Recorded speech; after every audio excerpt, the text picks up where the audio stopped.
What's going on, folks? My name is Veikko and welcome to a brand new video review. This one is definitely a good one. Today I'm going to give you my opinions and overall review over BlackmagicDesign's control panels. So grab your popcorn and snacks and let's get started.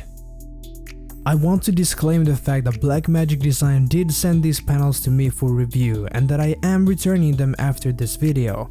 So let's kill the war in the comment section, shall we? So the point of this review is, with my honest, unbiased opinions, help you guys decide whether these panels are the right fit for you and if these are something you should consider checking out.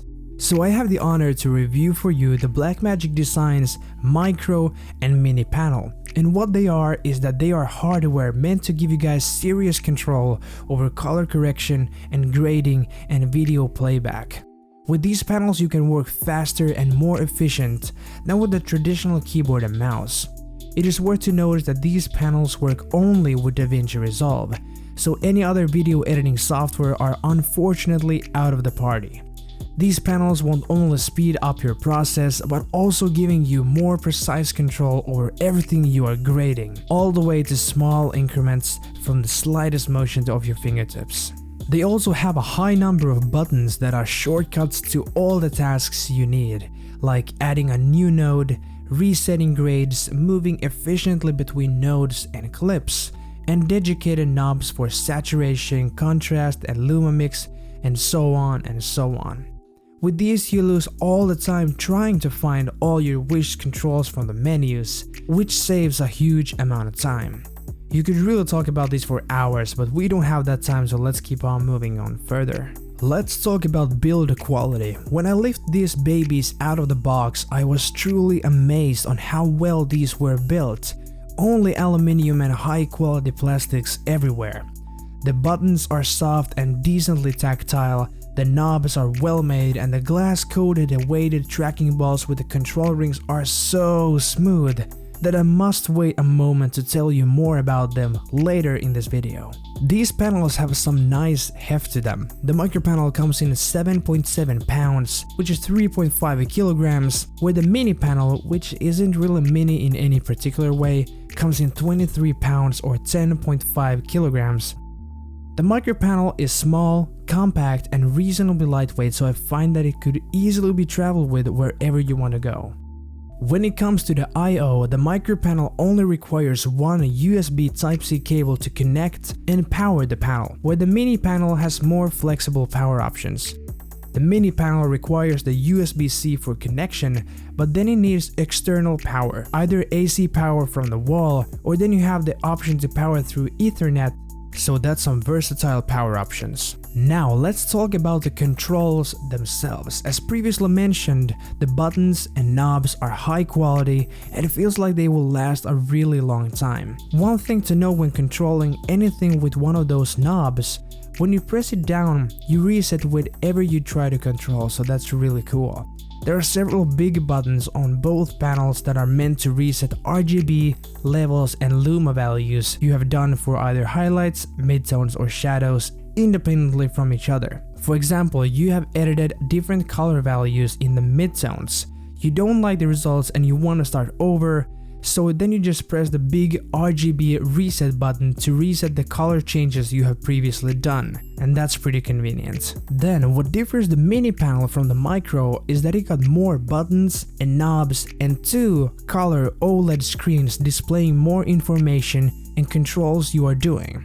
It has way more buttons for changing different panel selections in Resolve, adding different types of nodes like serial nodes, parallel nodes, and nodes with power windows, and also so much more.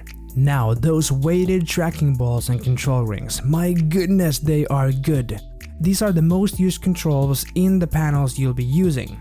3 high quality tracking balls that are precise to 0.1mm of movement, giving you superior control of all the color you are editing. They are also weighted, meaning they feel even more responsive and have a satisfying tension to them. Alongside those balls, let's be serious here, we have the level controlling rings. They control the luma values of your shot, meaning you can control the brightness in the lift, gamma, and gain, or the log equivalent of shadows, midtones, and highlights. And the best part about using these controls is that you can manipulate several parameters and controls at the same time. This speeds up your grading a ton. Now let's talk about my genuine opinions about using these panels. And without any sugarcoating, I really love using them. They were really easy to set up, just plug and play, and the learning curve is really short since you learn the placement of things pretty quickly and then you start already grading without looking at the panel. It really makes my grading more efficient and more productive. It feels professional, and also I find grading so much more fun with these. And no, Blackmagic is not paying me for saying this, I just love using these panels.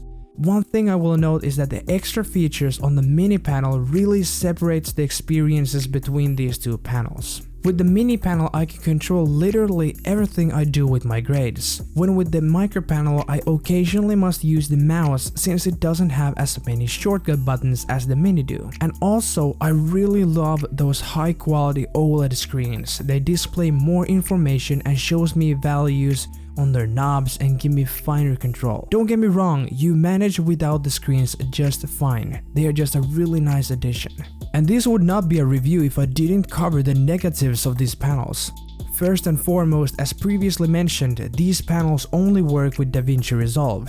But I don't find it a deal breaker since Resolve is free to download and it's vastly powerful, so it's not a loss in any way. And when buying the mini panel, you get the paid Resolve Studio version for free. Also, these panels are not exactly cheap to buy. The smaller micro panel is retailed just under $1,000 at $995, where the mini panel skyrockets at a whopping $2,995, which, let's be real, doesn't fit everyone's budget. So let's make a conclusion. The Blackmagic Micro Panel is small and compact. It packs all the necessary features you need to step up your color grading game. Its form factor lets it be easily with you on the road if you wish to bring it with you on the field. And if you don't have too much desk space, this will fit pretty nicely in.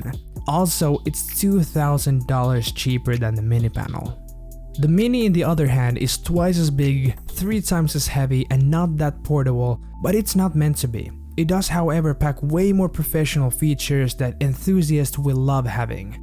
It makes grading a totally different breeze, and having all those extra buttons and dials extend your controls far beyond what you can do with the micro panel. When directly comparing these two panels, they are identical. The mini just had an extended top part with the 2 screens and all those 38 extra buttons that makes it more feature rich, but is it worth the extra $2,000? That's up for you to decide. Hope this video helped you learn about these panels and maybe helping you to decide between them if that's the case. Let me know in the comments down below if you think one of these will be your next partner in crime. If so, then which one? Don't forget to like the video and subscribe to the channel so you don't miss on any future uploads. That's it for this time. My name is VK, see you in the next one, signing out for now.